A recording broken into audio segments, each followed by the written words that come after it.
નમસ્કાર વિદ્યાર્થી મિત્રો, ફરીથી આપ સૌ કોઈનું હાર્દિક સ્વાગત છે મારી યુટ્યુબ ચેનલ રાહુલ ભાટુમાં। વિદ્યાર્થી મિત્રો, ધોરણ 12 સાયન્સ ગણિતની અંદર ચેપ્ટર નંબર 6 એટલે કે વિકલિતના ઉપયોગો, એપ્લિકેશન્સ ઓફ ડેરિવેટિવ્સ, આપણે વિકલન ચેપ્ટર ભણ્યા। તો વિકલન ચેપ્ટર માટે જે વિકલન કરીએ છીએ એના કયા કયા ઉપયોગો, એમાંનો આપણે એક ઉપયોગ આગળના લેક્ચર્સમાં કમ્પ્લીટ કર્યો। એ ઉપયોગ મતલબ કે વધતું વિધેય તથા ઘટતું વિધેય નક્કી કરવા માટે આપણે આપેલા વિધેયનું પ્રથમ વિકલન કરતા અને એ પ્રથમ વિકલન ધન છે કે ઋણ એની પર આધારિત આપણે નક્કી કરતા કે વિધેય છે એ વધતું છે કે પછી ઘટતું, ચુસ્ત વધતું છે કે પછી ચુસ્ત ઘટતું વિધેય છે, એ આપણે એની રીતે નક્કી કરતા। હવે મારે ચર્ચા કરવી છે ટોપિક નંબર 2। ટોપિક નંબર 2 એટલે કે સ્પર્શક અને અભિલંબ ના સમીકરણ પર આધારિત દાખલાઓ। ઓકે, હવે આ સ્પર્શક શું છે અને અભિલંબ શું છે, આ બંને શબ્દને હું પહેલા તમને સમજાવી દઉં, કારણ કે કોઈ પણ દાખલો સમજીએ એની પહેલા આપણને એ શબ્દો વિશે ખ્યાલ હોવો જોઈએ કે ભાઈ સ્પર્શક અને અભિલંબ શું છે। તો પહેલા મગજમાં એક ફિટ કરી લો કે સ્પર્શક અને અભિલંબ મૂળભૂત રીતે તો એક રેખા છે। સ્પર્શક અને અભિલંબ મૂળભૂત રીતે તો પોતે એક શું છે, રેખા છે। મતલબ કે જ્યારે સમીકરણ મેળવવાની વાત આવશે ત્યારે જેવી રીતે આપણે રેખાનું સમીકરણ મેળવતા એવી જ રીતે અહીંયા આપણે સ્પર્શક અને અભિલંબનું સમીકરણ મેળવવાના છીએ। ધોરણ 11 ની અંદર આપણે ચેપ્ટર નંબર 10 રેખાઓની અંદર અલગ અલગ રીતે રેખાના સમીકરણ મેળવવા, બે બિંદુ દ્વારા રેખાનું સમીકરણ મેળવવું, એક બિંદુ અને એક ઢાળ દ્વારા રેખાનું સમીકરણ મેળવવું, ઢાળ અને અંતઃખંડ દ્વારા સમીકરણ મેળવવું, બે અંતઃખંડ દ્વારા રેખાનું સમીકરણ મેળવવું। તો આવી જ રીતે અહીંયા આપણે સ્પર્શક અને અભિલંબના સમીકરણ મેળવવાના છીએ। હવે પહેલી વાત કે આ સ્પર્શક શું છે। માની લો કે હું કોઈ એક વક્ર દોરું છું, માની લો કે મેં આ શું દોર્યું છે, તમને બધાને ખ્યાલ છે કે મેં આ y² = 4ax પ્રકારનો એક પરવલય ડ્રો કર્યો, પેરાબોલા। હવે આ પરવલય જે છે, ઓકે, આ પરવલય માટે માની લો કે આ એક રેખા મેં ડ્રો કરી જે આ પરવલયને આ એક જ બિંદુમાં છેદે છે। તો આ જે સ્પર્શ છે સ્પર્શ કરીને નીકળે છે એક રેખા। કોને સ્પર્શ કરીને નીકળે છે? વક્રને। આ કોઈ પણ વક્ર, આ શું છે, એક વક્ર છે। રેખાને પણ વક્ર કહેવાય। વક્ર એટલે વાંકું, આવું આનો મતલબ આવો ના થાય હો। રેખાને પણ વક્ર કહેવાય, વર્તુળને પણ વક્ર કહેવાય, ઉપવલય, અતિવલય, પરવલય, બરોબર છે, લંબાતી વલય, આ બધા એક પ્રકારના વક્ર છે। તો આ વક્રને એક બિંદુમાં સ્પર્શ કરીને એક રેખા પસાર થાય તો આ રેખાને કહેવાય સ્પર્શક। ખાસ યાદ રાખજો વિદ્યાર્થી મિત્રો, એને કહેવાય સ્પર્શક। પ્રશ્ન થાય કે સાહેબ તો વક્ર ઉપર કેટલા સ્પર્શક હોય? વક્ર ઉપર અનંત સ્પર્શક હોય। કેટલા? અનંત, કારણ કે વક્ર પર આવેલ બિંદુઓની સંખ્યા કેટલી? અનંત। હું આ રીતે પણ એક વક્ર એક સ્પર્શક દોરી શકું છું, હું આ રીતે પણ એક સ્પર્શક દોરી શકું છું, આ રીતે પણ એક સ્પર્શક દોરી શકાય, આ રીતે પણ એક સ્પર્શક દોરી શકાય છે, બરોબર છે, આ રીતે પણ એક સ્પર્શક દોરી શકાય। મતલબ કે વક્ર પર અનંત બિંદુઓ આવેલા છે તો આ અનંત બિંદુઓ ઉપર આ રીતે પણ એક સ્પર્શક દોરી શકાય। આ અનંત બિંદુઓ જે છે એ અનંત બિંદુઓને સ્પર્શ કરતી એક રેખા તમે ડ્રો કરો તો એને કહેવાય સ્પર્શક। ઓકે, ચલો એક વર્તુળ ડ્રો કરું તો તમને ખ્યાલ આવી જાય, વર્તુળ ઉપર એક બિંદુ છે તો આ એક સ્પર્શક થયો, આ એક સ્પર્શક થયો, આ એક સ્પર્શક થયો, આ એક સ્પર્શક થયો, આ પણ એક સ્પર્શક છે। તો આ બધા એ વક્રના સ્પર્શક કહેવાય। ચલો સ્પર્શક શબ્દ સમજાઈ ગયો। હવે સ્પર્શક શબ્દ પછી આવે છે અભિલંબ શબ્દ, અને સ્પર્શકના ઢાળની વાત કરીએ આપણે। પહેલો શબ્દ ક્લિયર કર્યો, સ્પર્શક। સ્પર્શક શબ્દને આપણે ક્લિયર કર્યું। હવે બીજો શબ્દ આવે છે સ્પર્શકનો ઢાળ, પછી હું અભિલંબ તરફ જાઉં। પહેલા આપણે વાત કરી લઈએ સ્પર્શકનો ઢાળ। હવે ઢાળ શબ્દથી તમે માહિતગાર છો। ઢાળ એટલે કે સ્લોપ। ધોરણ 11 ની અંદર ચેપ્ટર નંબર 10 માં રેખાઓ ચેપ્ટરની અંદર તમે ઢાળ એટલે કે સ્લોપ, કે જેને તમે એમ વડે દર્શાવતા, આ ભણી ગયા છો। સ્પર્શકનો ઢાળ કઈ રીતે મેળવવો? સ્પર્શકનો ઢાળ મેળવવા માટે તમારે તમને જે વક્ર આપેલું છે ને, તમને જે વક્ર આપેલ છે એ વક્રનું સ્પર્શકનું ઢાળ મેળવવા માટે વક્રના સમીકરણનું x ની સાપેક્ષે વિકલન કરતા ઢાળ બરાબર dy by dx, એટલે કે તમે જે dy by dx મેળવો છો ને એ dy by dx એ તમારો સ્પર્શકનો ઢાળ કહેવાય.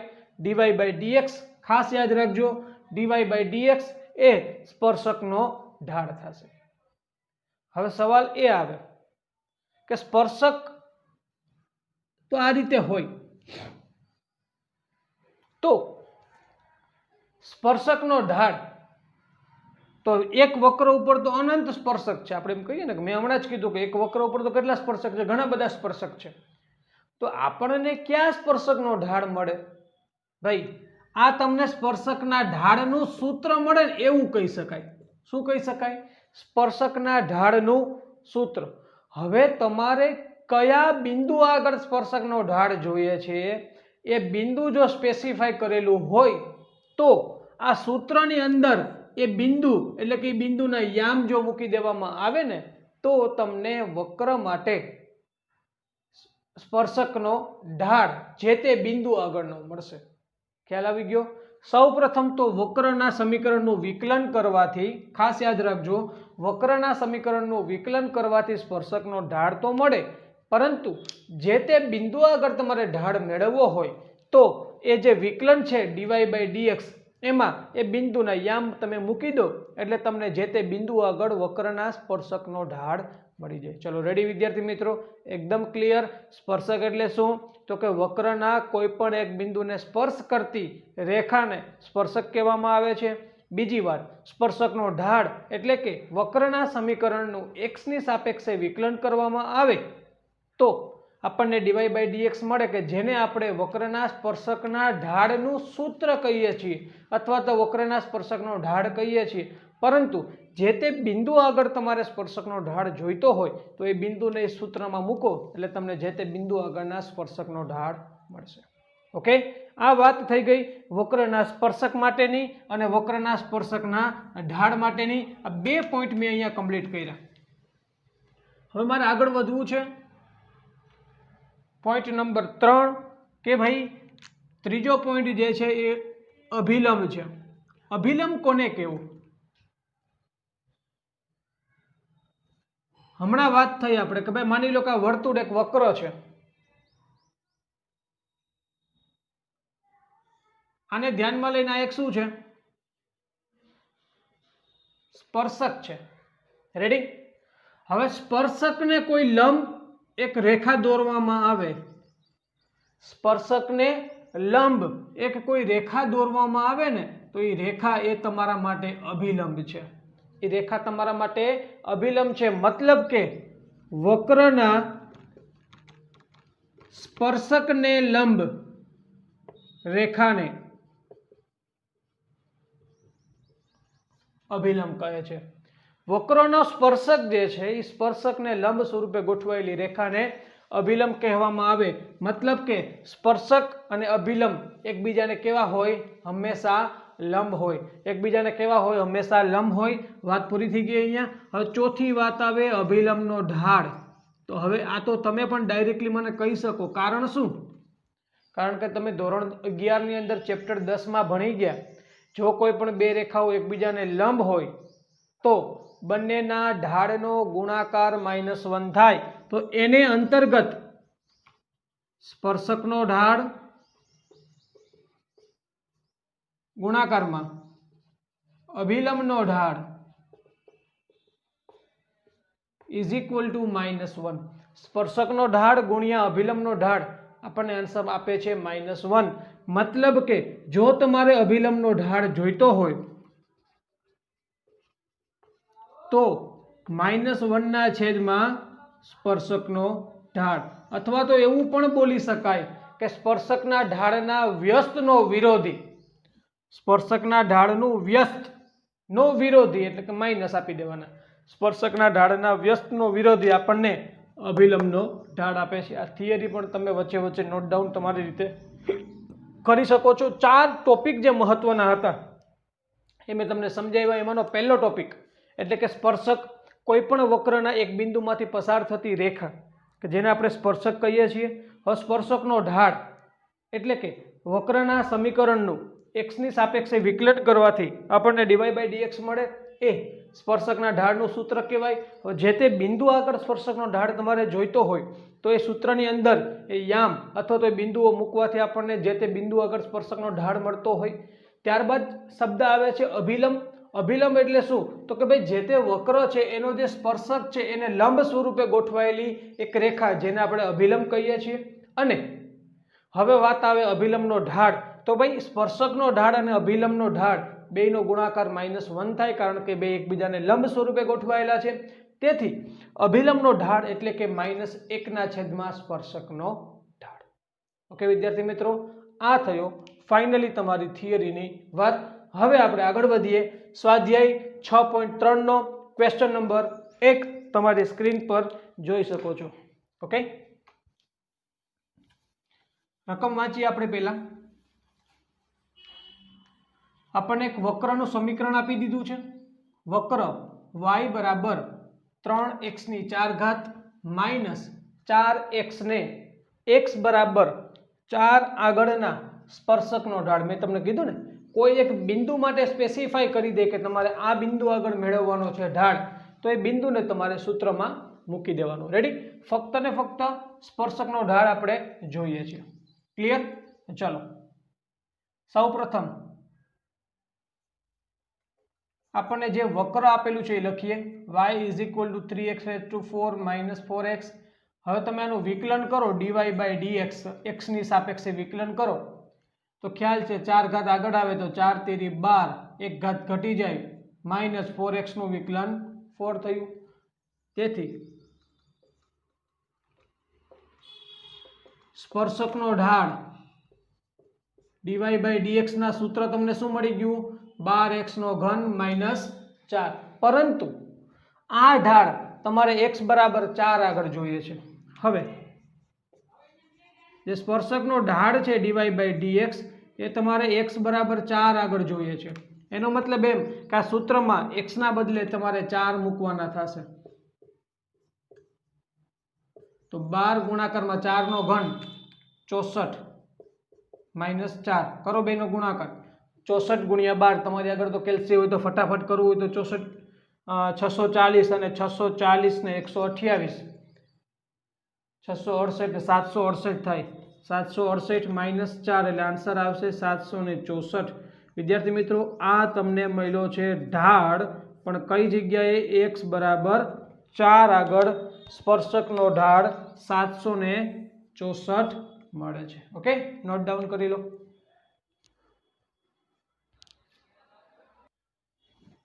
ઓકે વિદ્યાર્થી મિત્રો, ત્યારબાદ 6.3 ના ક્વેશ્ચન નંબર 5 ઉપર આપણે આગળ વધીએ તો આપણને પ્રચલ સમીકરણ આપ્યા છે।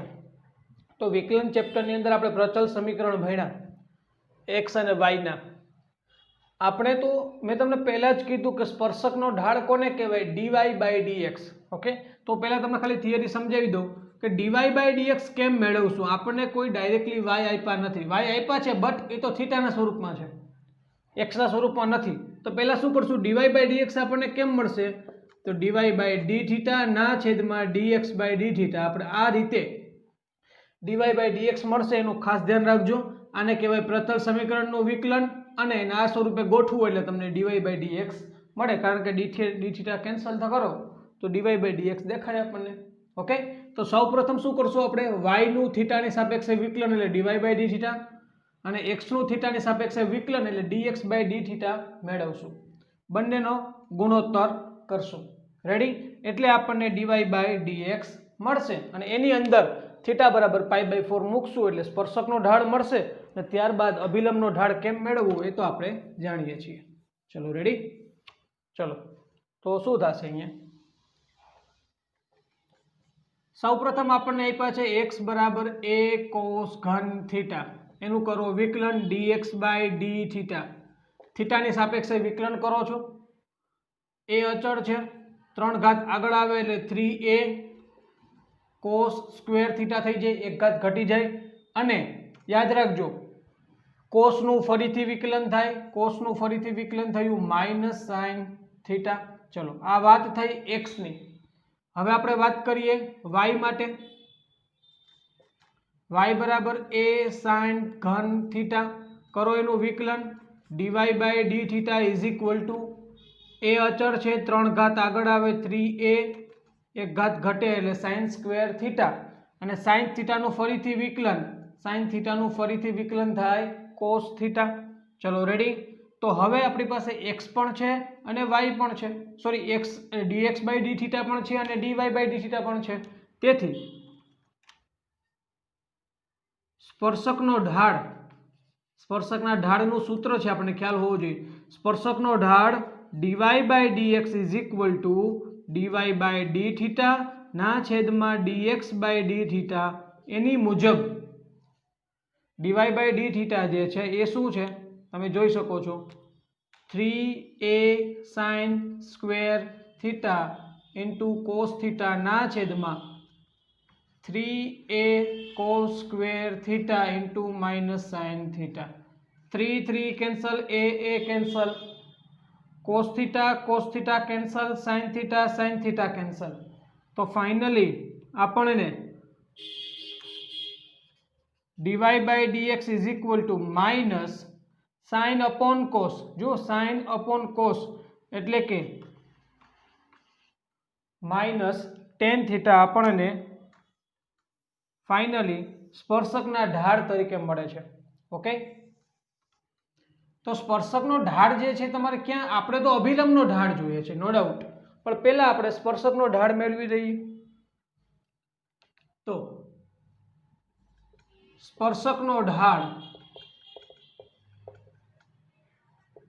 dy by dx theta is equal to pi by 4 આગળ કેટલો થાય એટલે કે -10 થીટાના બદલે કેટલા મૂકી દેવાના પાઈ બાય 4. તેથી તમને સ્પર્શકનો ઢાળ કેટલો મળે -10 પાઈ બાય 4 ની વેલ્યુ 1 છે. ઓકે, તો હવે આ તો સ્પર્શકનો ઢાળ મળી ગયો. તેથી અભિલંબનો ઢાળ જો તમારે જોઈતો હોય કયા બિંદુ આગળ, થીટા બરાબર પાઈ બાય 4 આગળ સ્પર્શકનો ઢાળ -1, તો અભિલંબનો ઢાળ બરાબર -1 ના છેદમાં સ્પર્શકનો ઢાળ,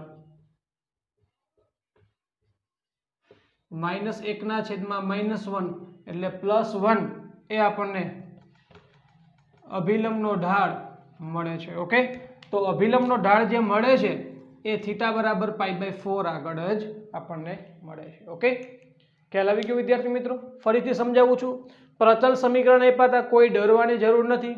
સૌપ્રથમ dx બાય ડી થીટા મેળવો, ત્યારબાદ dy બાય ડી થીટા મેળવો અને એની ઉપરથી dy બાય dx એટલે કે dy by d theta upon dx by d theta. તો એ રીતે dy બાય dx મેળવી લ્યો કે જે આપણા માટે સ્પર્શકનો ઢાળ કહેવાય. હવે આ સ્પર્શકનો ઢાળ આપણે થીટા બરાબર પાઈ બાય 4 આગળ મેળવીએ, પાઈ બાય 4 મૂકી દો તો -1 થાય. હવે અભિલંબનો ઢાળ જોતો હોય તો સૂત્ર છે -1 ના છેદમાં સ્પર્શકનો ઢાળ, તો -1 ના છેદમાં -1 એટલે +1 એ આપણા માટે અભિલંબનો ઢાળ થયો. અને અહીંયા સાબિત પણ થઈ ગયું, ચેક કરો. સ્પર્શકનો ઢાળ અને અભિલંબના ઢાળનો ગુણાકાર -1 થાય છે. ઓકે, નોટ ડાઉન કરી લો. ઓકે વિદ્યાર્થી મિત્રો, ત્યારબાદ ક્વેશ્ચન નંબર 7 ને આપણે જ્યારે જોઈએ તો આપણને એક વક્રનું સમીકરણ આપેલું છે. હવે આ વક્રને જે બિંદુઓ આગળના સ્પર્શકો x અક્ષને સમાંતર હોય, હવે સ્પર્શક છે કોને સમાંતર છે, x અક્ષને સમાંતર છે, તો આવા બિંદુઓ આપણે મેળવવાના છે. અહીંયા આપણે બિંદુઓ મેળવવાની વાત છે, નથી સ્પર્શકનો ઢાળ મેળવવાનો, નથી અભિલંબનો ઢાળ મેળવવાનો, પરંતુ બિંદુઓ મેળવવાના છે. કેવા બિંદુઓ કે જે બિંદુઓ આગળ સ્પર્શકો, વક્રના સ્પર્શકો x અક્ષને સમાંતર થાય છે. હવે x અક્ષને વક્રનો સ્પર્શક સમાંતર થાય એનો મતલબ શું કે ભાઈ x અક્ષ છે ને એનો ઢાળ 0 કહેવાય, કારણ કે સમક્ષિતિજ રેખાનો ઢાળ 0 હોય. ધોરણ 11 સાયન્સ ચેપ્ટર નંબર 10. સમક્ષિતિજ રેખાનો ઢાળ 0 હોય એટલે કે એક્સ અક્ષ જે છે એનો ઢાળ શૂન્ય થાય તો એને સમાંતર કોઈ પણ રેખા અથવા તો કોઈ પણ સ્પર્શકનો ઢાળ પણ 0 થાય. ઓકે, તો અહીંયા આપણે એવા જ સ્પર્શકની વાત કરવાની છે કે જે એક્સ અક્ષને સમાંતર થાય. એટલા માટે આપેલા વક્રને તમામ સ્પર્શક એ આપણે એના ઢાળને 0 લેવાના છીએ. બસ આ જ કન્સેપ્ટને ધ્યાનમાં લઈ આપણે શું કરીએ કે ભાઈ y is equal two x cube minus 3x square minus 9x plus 7. હવે આ જ વસ્તુનો તમે ઢાળ મેળવો સ્પર્શકનો.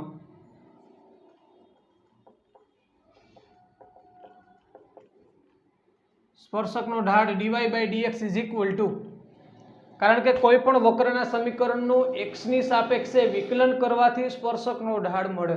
ઓકે, ચલો x ઘનનું વિકલન થયું 3x સ્ક્વેર માઇનસ 3x સ્ક્વેરનું થાય 6x માઇનસ 9. આ થયો વક્રનો સ્પર્શકનો ઢાળ. ઓકે, હવે આપણે વાક્ય લખીએ કે હવે સ્પર્શકો x અક્ષને સમાંતર હોવાથી સ્પર્શકનો ઢાળ કેવો થશે ભાઈ? શૂન્ય થશે. રેડી? હવે સ્પર્શકનો ઢાળ શૂન્ય થાય તેથી dy બાય dx માટે મારે શું લખવું પડે? 0 લખવા પડે. અને જેવા હું dy બાય dx માટે 0 લખું તો તમને ખ્યાલ આવી જાય કે મારે 3x square minus 6x minus 9 equal to 0 લેવા પડે. 3 કોમન લઈ લો, નીચે જવા દો એટલે 0 થઈ જાય તો x square minus 2x minus 3 equal to 0 થશે. જોઈ શકો છો 3 કોમન લીધા. ગુણાકાર 3 થવો જોઈએ, બાદબાકી 2 મળવી જોઈએ. 3 1 3. ચલો રેડી?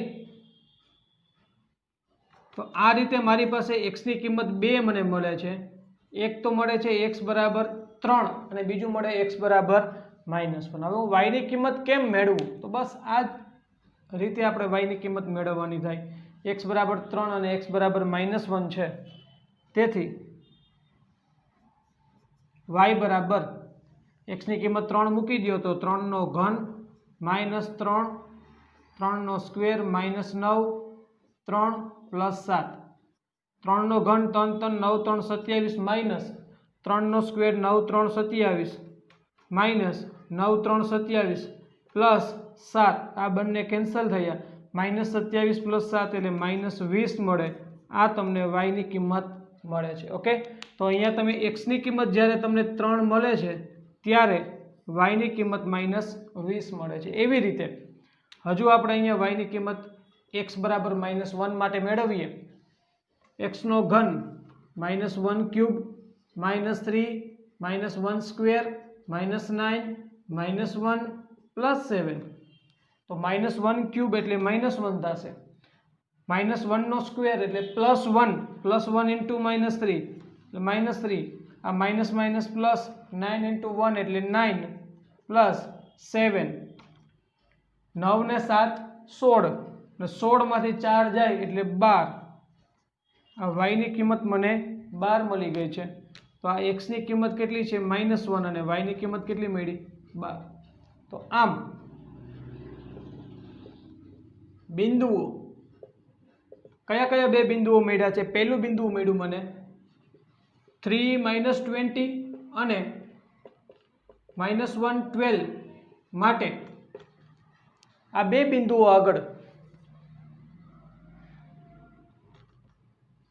આગળના સ્પર્શકો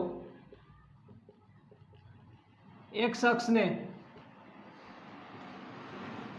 સમાંતર થાય.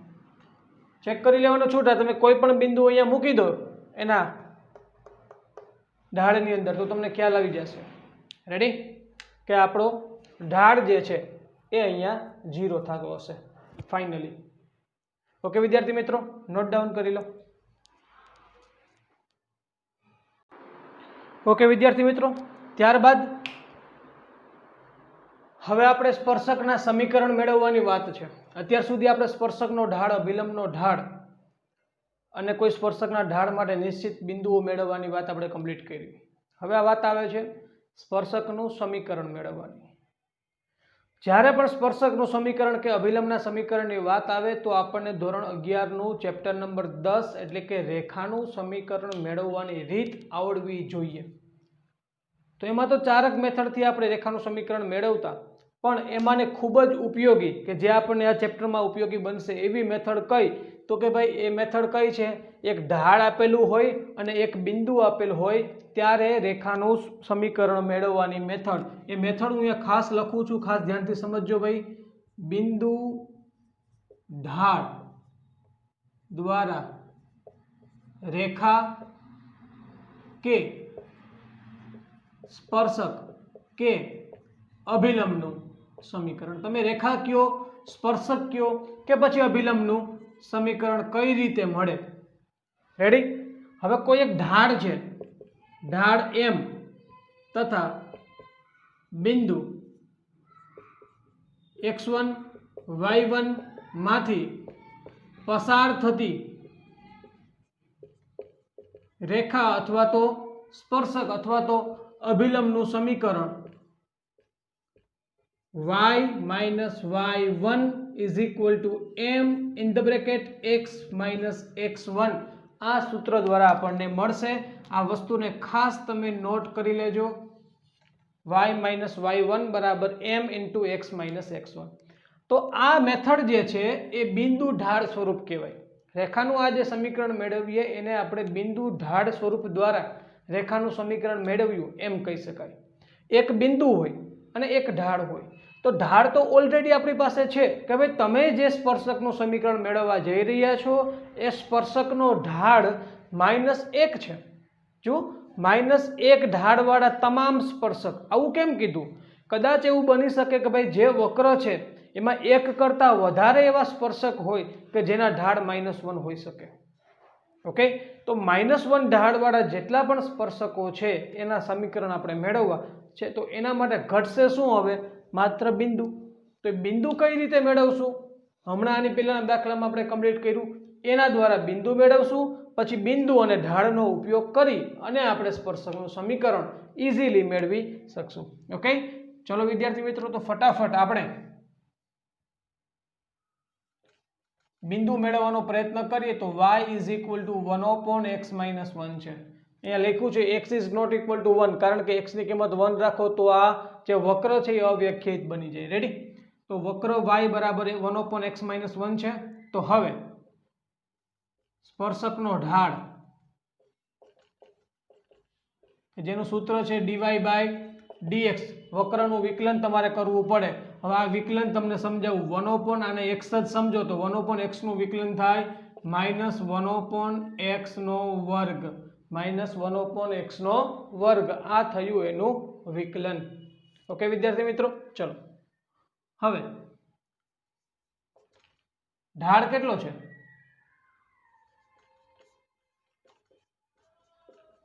-1 છે.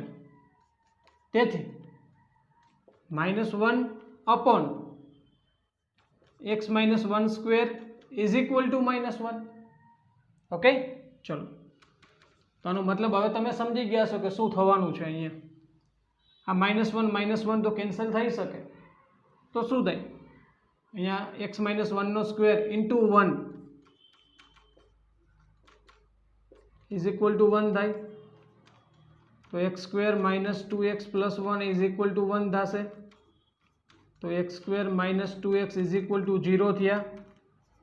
તો આપણી પાસે બે પ્રકારના બિંદુ આવશે. x કોમન લઈ લ્યો, x minus 2 equal to 0, તો x બરાબર 0 અથવા તો x બરાબર 2. આ બે પ્રકારના સમીકરણ આવ્યા. તેથી જો x બરાબર 0 હોય તો y બરાબર શું હશે? 1/0 - 1 કરો, 1/0 - 1 એટલે 1/-1 એટલે y બરાબર -1 મળે. અને y બરાબર x બરાબર 2 લ્યો તો 2 - 1 એટલે 1 થાય. તો 1/1 એટલે અહીંયા 1 મળશે. તેથી ઢાળ m is equal to -1 છે. બિંદુઓ જે છે એ કયા કયા તમને મળે છે? 0 - 1 તથા 2 1 બિંદુઓ આપણને બે પ્રકારના મળ્યા. ઓકે, તો હવે આપણે સ્પર્શકનું સમીકરણ મેળવીએ. તો હવે -1 ઢાળવાળા તથા 0 -1 માંથી પસાર થતા સ્પર્શકનું સમીકરણ y-y1 બરાબર m × x - x1 મુજબ y-y1 બિંદુનો y-યામ કે જેને આપણે બિંદુનો y-યામ યાદ રાખજો. બિંદુનો y-યામ શું છે ભાઈ? -1 છે. ઢાળ શું છે? ઢાળ તો પહેલા જ કહી દીધો -1. x - x-યામ શું છે? 0. તો આ શું થઈ ગયું? y + 1 -1 is equal two -1 × x એટલે -x થયા. તો -x ના આ બાજુ લઈ લ્યો, +x + y is equal two -1. આ થયું આપણા માટે સ્પર્શકનું સમીકરણ. અને આ એવો સ્પર્શક છે કે જેનો ઢાળ -1 છે.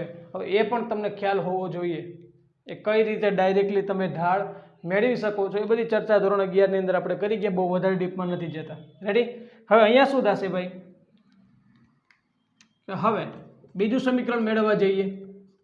-1 ઢાળવાળા તથા બીજું બિંદુ કયું છે? 2, 1 માંથી પસાર થતા સ્પર્શકનું સમીકરણ. બરોબર? આ તો ઓનલી થિયરી હતી, આ એક્સ્ટ્રા વસ્તુ છે. આ વસ્તુ એક્સ્ટ્રા છે. ચલો, આ -1 ઢાળવાળા તથા 2, 1 માંથી પસાર થતા સ્પર્શકનું સમીકરણ. આ સમીકરણ માટેનું સૂત્ર દર વખતે લખવાનું જેથી કરીને યાદ રહી જાય કમ્પ્લીટલી, કોઈ ભૂલ જ ના પડે. y-y1 બરાબર m × x - x1. તો y-y1 એટલે 1, ઢાળ છે -1, x - x1 એટલે 2, y-1 is equal two -x +2, -x આ બાજુ એટલે +x + y 2 + 1 એટલે કે 3. તો આ થયા આપણા બંને સ્પર્શકોના સમીકરણ. એટલે કે માંગેલ સ્પર્શકો ના સમીકરણ x + y is equal two -1 અને x + y is equal two 3. Okay વિદ્યાર્થી મિત્રો, ફરીથી થોડું સમજાવી દઉં કે ભાઈ આપણને એક વક્ર આપેલો છે. આપણે આ વક્રના સ્પર્શકનો ઢાળ -1 છે. હવે સ્પર્શકના સમીકરણ મેળવવાના છે, પણ બિંદુઓ ઘટે છે કારણ કે સમીકરણ માટે બિંદુ અને ઢાળ જોઈએ. ઢાળ છે, બિંદુ ઘટે. સ્પર્શકનો ઢાળ મેળવવા માટે વિકલન કર્યું, એ ઢાળના બદલે -1 મૂક્યા. સોલ્યુશન મેળવવું એટલે ઓટોમેટિકલી બિંદુઓ મળી ગયા. બિંદુ અને ઢાળનો ઉપયોગ કરી બિંદુ ઢાળ સ્વરૂપ પ્રમાણે સ્પર્શકના સમીકરણ મેળવી લીધા. નોટ ડાઉન કરી લો.